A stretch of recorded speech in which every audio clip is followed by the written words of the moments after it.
মানে তারা যদিও টুপিওয়ালা ছিল, দাড়িওয়ালা ছিল, টুপি দাড়ি পাগড়ি পরতো, ছিল না ইমান, তাদের অন্তরে কলবে ইমান ছিল না। হইলেন ইমাম হুসাইনের স্ত্রী হজরতে শাহার বানু। যখন এরকম করে 7 তারিখে পানি বন্ধ করলেন, 8 তারিখ 9 তারিখে রাত্রের বেলা ইমাম হুসাইন ওই এজিদ বাহিনীর সামনে ভাষণ দিলেন, তোমরা কি মুসলমান? বলে হ্যাঁ আমরা মুসলমান। তোমাদের কলেমাটা বলো তো। লা ইলাহা ইল্লাল্লাহু মুহাম্মাদুর রাসূলুল্লাহ সাল্লাল্লাহু আলাইহি সাল্লাম। কয় মোহাম্মদ কে? কয় আমাদের নবী। কয় আমার কি হয়? তখন আর এজিদ বাহিনীর কথা কয় না, মাথা তল বিলা দিয়ে হয়েছে। তখন ইমাম হুসেন দুঃখ করে অন্তর থেকে ভারাক্রান্ত সুরে বলেছেন যে হে এজিদ বাহিনীরা, আমি কে? আমাকে চিনলা না? আমি হইলাম দয়ার নবী সাল্লাল্লাহু আলাইহি সাল্লামের কলিজার টুকরা নাতি। আমার বাবা ছিলেন শেরে আলী আসাদুল্লাহিল গালিব আলী ইবনে আবি তালিব, মানে আল্লাহর সিংহ। শেরে আলী এরকম ছিলেন, কামুস দুর্গের একটা দরওয়াজা ছিল, এক যুদ্ধে যায় যুদ্ধ করতে করতে ওনার যখন মানে ঢালটা ভাঙিয়া চুরমার হয়ে গেল, এখন কি দিয়া যুদ্ধ করবে? কামুস দুর্গের যেটা দরওয়াজা, লোহার দরওয়াজা ছিল, 900 কেজি ওজন, 9 কুইন্টাল। ওইটা এরকম করে ধরছে আর টান দিছে, টান দিয়া যুদ্ধ করছে। তার ছেলে হইলাম আমি ইমাম হুসাইন। আমার বাবার চাচা হইল হযরত হামজা রাদিয়াল্লাহু তাআলা আনহু, যিনি সাইয়্যিদুশ শুহাদা, সমস্ত শহীদদের সর্দার।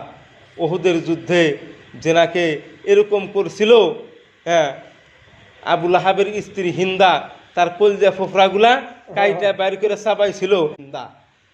যেই ওহুদের ময়দানে 70 জন শহীদ হয়েছিল, 68 জনকে রাখছে এক জায়গায় একটা আর 2 জন হযরত হামজা রাদিয়াল্লাহু তাআলা আনহু, একজন বাচ্চা, তাদের 2 জনকে রাখছে আর এক জায়গায়। তার পরিচয় দিলেন, তারপরে পরিচয় দিলেন ওনার চাচার পরিচয় দিলেন।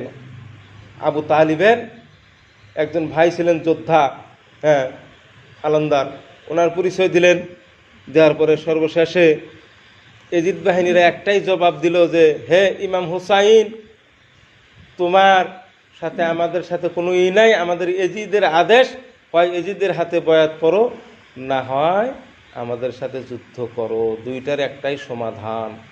তখন হযরতে ইমাম হুসাইন রাদিয়াল্লাহু তাআলা আনহু যখন ওনার তাঁবুর নিচে গেলেন, যায় সকলেই কান্দাকাটি, খানা নাই, পানি নাই, দানা নাই, কচি কচি বাচ্চা। হযরতে সাইয়্যিদিনা আলী আসগর রাদিয়াল্লাহু তাআলা আনহু 6 মাসের শিশু, উনিও পানি বিহীনে, ওনার জিহ্বা শুকায় গেছে, মায়ের বুকের স্তন শুকায় গেছে, কোনো পানি নাই। মায়ের জিহ্বা শুনে জিহ্বা লাগাইয়া কোনো রকম মানে চুষে, তাও পানি নাই। কারবালার জমিনে 3 দিনের অনাহার, পরিবার সকলেই মানে কান্দাকাটি করতে করতে হযরতের শাহার বানু রাদিয়াল্লাহু তাআলা আনহা, ইমাম হুসাইনের স্ত্রী, উনি একটু সময় ঘুমায়া গেলেন, মানে হঠাৎ করে ঘুম আসলো।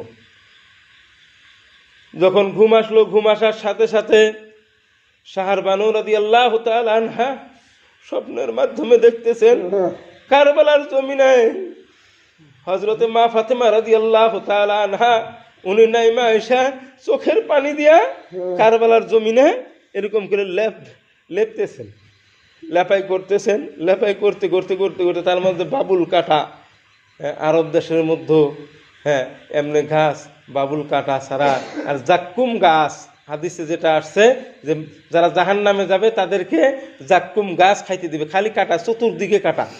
জাক্কুম গাছ মানে ঝাপড়া গাছ হয়, এই এতটুকু মতো উঁচা হবে, ওগুলা খাইতে দিবে। হযরত মা ফাতেমা রাদিয়াল্লাহু তাআলা আনহা উনি করলেন কি, চোখের পানি দিয়া কারবালার জমিন লেপাই করতেছে আর বাবুল গাছের কাটাগুলা তুলতেছে। তখন হযরতে শাহার বানু বলতেছেন যে হে মা, আপনি এটা কি করতেছেন?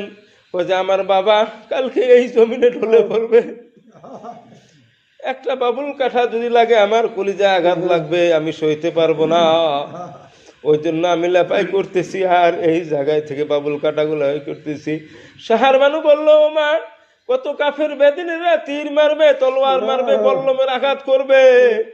তখন মা ফাতেমা বলল, তবুও আমার কলিজার টুকরা নানার উম্মতের জন্য কারবালার জমিনে শহীদ বরণ করবে, আমার অন্তরে মানে না, ওই জন্য আমি আমার চোখের পানি দিয়ে লেপাই করতেছি, আর বাবুল কাটাগুলো একটা একটা করে আমি তুলে সাফা করতেছি।